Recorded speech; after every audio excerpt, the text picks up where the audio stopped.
السلام علیکم ورحمۃ اللہ وبرکاتہ۔ ڈیلی ون پیج کے شعبے سے آج کے پیج کا نمبر ہے 372۔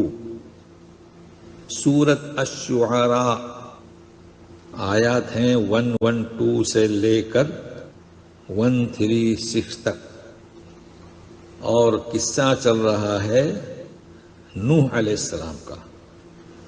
گزشتہ صفحے سے جڑ جاتے ہیں آخری آیت سے کہ ان کی قوم نے کہا تھا نوح علیہ السلام سے کہ تم پر جو لوگ ایمان لاتے ہیں وہ رذیل ہیں، تو ہم تم پر کیسے ایمان لائیں؟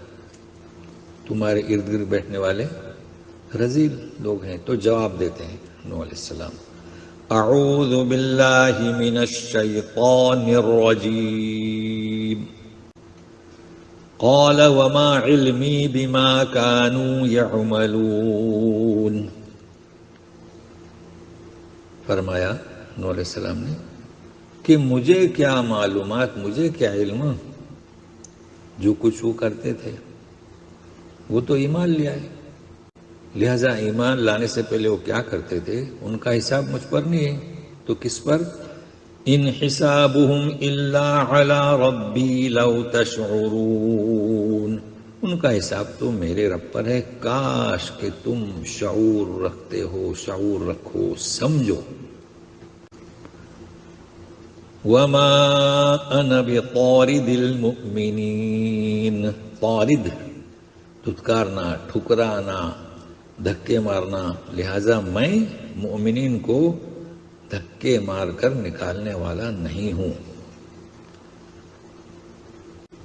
ان انا الا نذیر مبین، میں تو صرف کھول کھول کر آگاہ کرنے والا ہوں۔ قالوا لئن لم تنتہ یا نوح لتکونن من المرجومین، یہاں ایک لفظ ہے تنتہی، یہ ہاں ضمیر کا نہیں، اس کا اصل حرف ہے، ہم بولتے ہیں اردو میں انتہا، تو یہ ہاں اس کا اصل حرف ہے، اس لیے یہاں صلہ نہیں ہوگا، کھڑا زیر نہیں ہے۔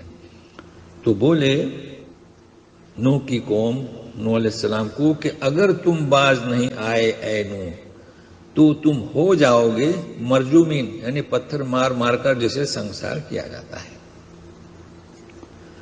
قال رب ان قومی کذبون، کذبون نون کے نیچے زیر، تو بولے نوح علیہ السلام میرے رب، میری قوم نے مجھے جھٹلایا۔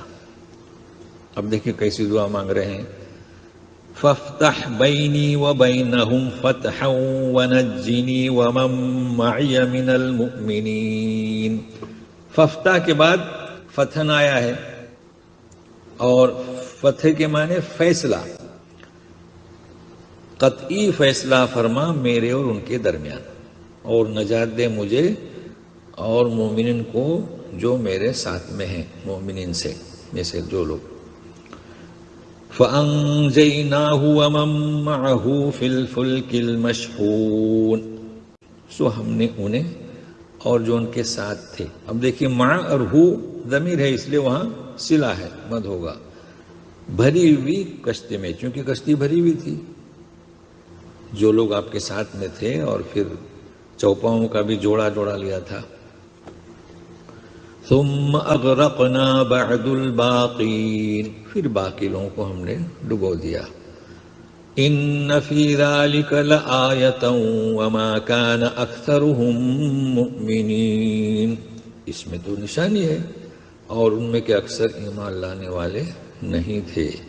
وَإِنَّ رَبَّكَ لَهُوَ الْعَزِيزُ الرَّحِيمُ، اور بلا شبہ بلا شک تیرا رب وہ زبردست اور رحم کرنے والا ہے۔ تو قصہ نوح یہاں پر اختتام کو پہنچا، اب شروع ہو رہا ہے قوم عاد کا قصہ۔ کذبت عاد المرسلین، عاد المرسلین تھا، تو المرسلین میں جو یہ شروع میں جسے ہم الف کہتے ہیں وہ حمزۃ الوصل ہے، وہ پڑھا نہیں جائے گا، ملائیں گے تو یوں پڑھیں گے عاد نل مرسلین۔ اچھا، مرسلین جمع ہے کہ جھٹلایا عاد نے پیغمبروں کے ایک ہی تھے، ہود علیہ السلام. تو اصول یہ ہے کہ ایک پیغمبر کو جھٹلانا سارے پیغمبروں کے جھٹلانے کے برابر ہے، اس لیے جمع کا صیغہ ہے. اذ قال لهم اخوهم ہود الا تتقون، یہ ہے جب کہا ان سے، یعنی قوم عاد سے ان کے بھائی ہود نے، کیوں تم اللہ سے ڈرتے نہیں، یعنی اس کے عذاب کا مستحق ہونے سے. انی لکم رسول امین، میں تمہارے لیے رسول ہوں امانت دار. فاتقوا اللہ واطیعون، اللہ کا تقوی اختیار کرو، اللہ سے ڈرو، اس کے عذاب کے مستحق ہونے سے ڈرو، اور اطیعون نون کے نیچے زیر ہے، میری اطاعت کرو. وما اسألكم عليه من اجر ان اجری الا على رب العالمین، میں تم سے علیہ یعنی یہ جو تمہیں نصیحت کر رہا ہوں اس پر میں کوئی معاوضہ، کوئی اجر نہیں مانگتا، میرا اجر تو اس پر ہے جو سارے جہاں کا رب ہے. اتبنون بکل ریع آیۃ تعبثون، ری کے معنی اونچی جگہ، پہاڑوں پر ہوتی ہے نا. کیا تم بناتے ہو ہر اونچی جگہ پر نشانی. تعبثون، عبث اردو میں لفظ استعمال ہوتا ہے بلا ضرورت. کیا ضرورت ہے پہاڑ کی چوٹ پر نشانی لگانے کی؟ اور کیا کرتے تھے؟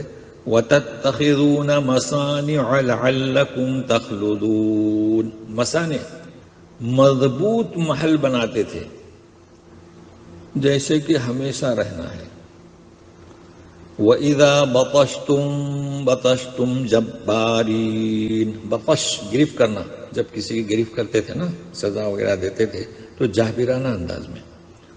فَاتَّقُوا اللَّهَ وَأَطِيعُونَ، اللہ سے ڈرو یعنی اس کے عذاب کا مستحق ہونے سے ڈرو اور میری اطاعت کرو. وَاتَّقُوا الَّذِي أَمَدَّكُم بِمَا تَعْلَمُونَ، اور ڈرو اس ذات سے جس نے تمہاری مدد کی ان چیزوں کی جسے تم جانتے ہو. اب کیا ہے وہ مدد جو تم جانتے ہو، کن چیزوں میں؟ امدکم بانعام وبنین وجنات وعیون، تمہاری مدد کی انعام چوپایوں سے، لڑکوں سے اور باغات سے اور چشموں سے.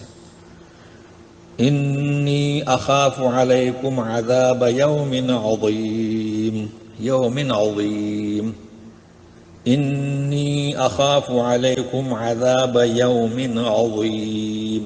عظیم کس کی صفت ہے؟ یوم کی. ویسے تم عظیم معنی کرتے ہیں بڑا عظمت والا، مگر یہاں عذاب کے ساتھ ہے، عذاب منصوب ہے، تو کیا ترجمہ کریں گے؟ عظمت والا دن، سخت دن. تو مجھے ڈر ہے تم پر سخت دن کے عذاب سے.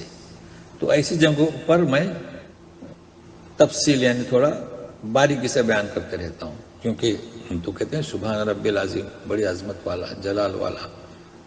تو اس طریقے سے ترجمہ کرنے کی عادت بن جائے کہ دیکھیے کس کے ساتھ آیا ہے. تو عذاب یوم عظیم، سخت دن کے عذاب کا مجھے تم پر ڈر ہے. اب یہاں بھی خیال رکھیے گا دوسری آیت میں، قالوا سواء علینا اوعظت ام لم تکن من الواعظین. دیکھیے یہاں لفظ ہے وعظت اور واعظ اور استفہام، بولے کہ برابر ہے ہم پر. وعظت تم نصیحت کرو یا تم نصیحت مت کرو، ہم پر یکساں ہے. تو آج اتنا ہی. اب دیکھیے یہاں پر بھی اب اگر او کہہ دیے، چونکہ بعض جگہ او بھی آتا ہے، تو واس سے ہے وعظت ام لم تکن من الواعظین. والسلام علیکم ورحمۃ اللہ وبرکاتہ.